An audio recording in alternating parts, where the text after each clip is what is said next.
नमस्कार. आता इकडे सायली ही सुमन काकींना वाचवायला आलेली असते. आता सुमन ही नागराजच्या ताब्यात असते. इकडे अर्जुन शोधत असतो की सायली कुठे गेली. सायलीचा फोन लावत असतो, फोन लागत नसतो.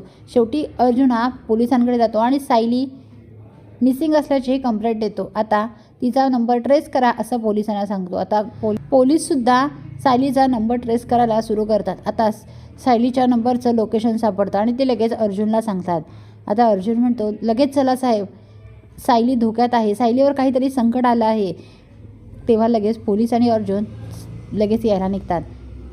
इकडे नागराज हा सायलीला सांगत असतो, सायली तू परत जा, तू हिला वाचवू नकोस. तेव्हा सायली म्हणते, नाही नागराज काका, मी सुमन काकींना घेऊनच जाणार, मी त्यांच्याशिवाय नाही जाणार आणि तुम्ही असा वेडेपणा करू नका, तुम्ही ती बंदूक खाली टाका. तेव्हा लगेच नागराज म्हणतो, नाही सायली तू इथून निघून जा बघ.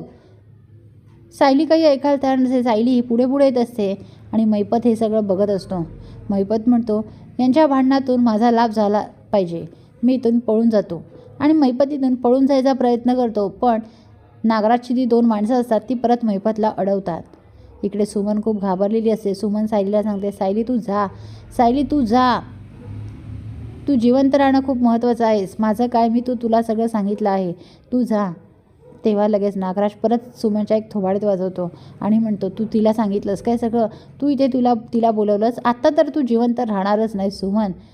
तेव्हा सायली जोरात ओरडते, नागराज काका काय करताय, तुम्ही त्यांना का मारताय, तुम्ही ती बंदूक खाली टाका, तुम्ही सुमन काकींना काहीही करणार नाही आहात नागराज काका. नागराज आता चवताळलेला असतो. तो म्हणतो, नाही सायली तू जा इथून. सुमनसुद्धा सांगत असते सायली जा, पण सायली काही ऐकायला तयार नसते. सायली ही पुढे पुढे येते आणि आता नागराज शेवटी सायलीला गोळी घालतो. आता गोळी घातल्यामुळे सायली धडकन खाली कोसळते. ते बघून सुमनला धक्का बसतो. सुमन जोरात ओरडते, सायली, सायली काय केलंस तू, हे जा, सांगितलं तू ऐकली नाहीस. आणि सुमनला नागराजने पकडून ठेवलेलं असतं. आता तेवढ्यात लोकेशन ट्रेस करत करत पोलीस आणि अर्जुन तिथे आलेले असतात. सायली ही रक्ताच्या थारोळ्यात पडलेली असते.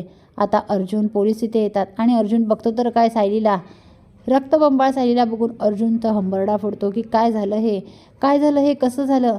आणि समोर बघतो तर नागराज आणि सुमन उभे असतात. आता अर्जुनला धक्का बसतो. नागराजच्या हातात बंदूक असते. पोलीस जाऊन लगेच नागराजला पकडतात. सुमन म्हणते, यांनीच केलं हे सगळं. आणि अर्जुन जाऊन सुमनला सोडवतो आणि तिथे मागेच महिपत असतो. अर्जुन लगेच महिपतला सुद्धा पकडतो आणि आता पोलीस नागराज आणि महिपत दोघांनाही घेऊन जातात. आता अर्जुन लगेच सुमनला म्हणतो, चला पटकन आपण हिला हॉस्पिटलला घेऊन जाऊया. आणि आता अर्जुन लगेच सायलीला हॉस्पिटलला घेऊन येतो आणि डॉक्टरांना सांगतो, काही करा पण हिचा जीव वाचला पाहिजे, हिला वाचवा, ही माझी बायको आहे. आता डॉक्टर लगेच सायलीला आत घेतात. आता लगेच सुमन सगळ्यांना फोन करते. आता सगळेच पटापट तिथे येतात. कल्पना, प्रताप सर्वजण आल्यावर विचारतात, नक्की काय झालं. प्रतिमा आणि रविराज सुमनला विचारतात, अगं सुमन, तू येणार होतीस ना इकडे पार्टीला, मग तू आली का नाहीस, तू कुठे होतीस, नक्की काय झालं आहे. सुमन रडत असते. अर्जुन रडत असतो. आता सुमन हा घडलेला प्रकार सगळ्यांना सांगते. आता सगळे सुभेदार आणि किल्लेदार हादरतात. पुढील अपडेट पाहण्यासाठी व्हिडिओला लाईक आणि चॅनलला सबस्क्राईब करायला विसरू नका. थँक्यू.